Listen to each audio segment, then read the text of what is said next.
Jadi ya rumah kita yang lama itu sebenarnya meskipun secara visual bagus, tapi secara strategis tuh jelek banget. Soalnya di sana tuh material-material penting kayak besi, silika, sama polimer itu tuh jauh banget. Dan di game ini tuh lu nggak bisa teleport. Kalau lu mau ke situ ya lu harus jalan, terbang atau nggak berenang ke sana. Habis itu harus jalan, terbang, berenang lagi buat balik ke rumahnya. Jadi kita ke barat utara waktu itu buat nyari bahan-bahan buat bikin senjata, perbagus kapal kita, dan bikin rumah baru lagi nanti di darat yang jauh lebih kuat pastinya. Sampai di sana kita berlabuh dan kita pengen mulai cari besi kan. Tapi ada Ankylosaurus juga di sana. Ini tuh dinosaurus aneh, bentuknya kayak armadillo gak jelas. Tapi kita pengen taming dia, soalnya ini tuh bisa ngebantu kita nambang besi pakai ekornya. Dan gak jauh dari situ ada Triceratops juga yang kita pengen taming buat ngegantiin Joko Armando Setiabudi nyari kayu sama buah. Meskipun dia nggak bisa 100% ngegantiin sih. Tapi ada masalah nih. Kita nggak bisa naruh Triceratops sama Ankylosaurus di kapal kita karena kegedean.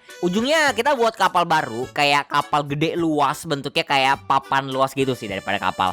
Pokoknya ini tuh buat nyimpen dinosaurus kita lah. Dan ini tuh jadi keseharian kita. Jadi kita berlabuh di satu tempat, ngumpulin bahan, cari dinosaurus buat ditaming. Dan kalau kita udah mau selesai main, itu dua kapal kita bakal kita tinggalin jauh banget di tengah-tengah laut di ujung map. Jadi ya susah banget lah dicari orang. Dan untungnya juga sih Wyvern, Pteranodon atau hewan terbang lain itu nggak bisa terbang selamanya. Mereka tuh ada staminanya dan harus istirahat. Dan kalau di tengah-tengah laut ya kan gak ada tempat bertengger buat istirahat ya. Jadi ya karena kita aman banget dari orang lain, kita bisa mulai upgrade clan dan peralatan kita. Karena gak ada yang nyerang dan ngegangguin. Kita sekarang udah gak pakai panah bius lagi buat ngetaming. Kita udah pakai senapan bius. Terus tombak sama pedang kita ganti pakai shotgun. Jadi ya semisal kita lagi di darat dan berantem sama orang, kalau mereka bawa perisai kayu, kita bisa kayak, oh lah dia bawa perisai, tangkesnya. Terus selain itu kita juga udah pasang kayak penembak otomatis gitu di kapal kita. Jadi kalau orang deket-deket sama kapal kita, itu mereka bakal langsung mandi peluru. Jadi kapal kita super aman lah. Cuman sayangnya nih ya,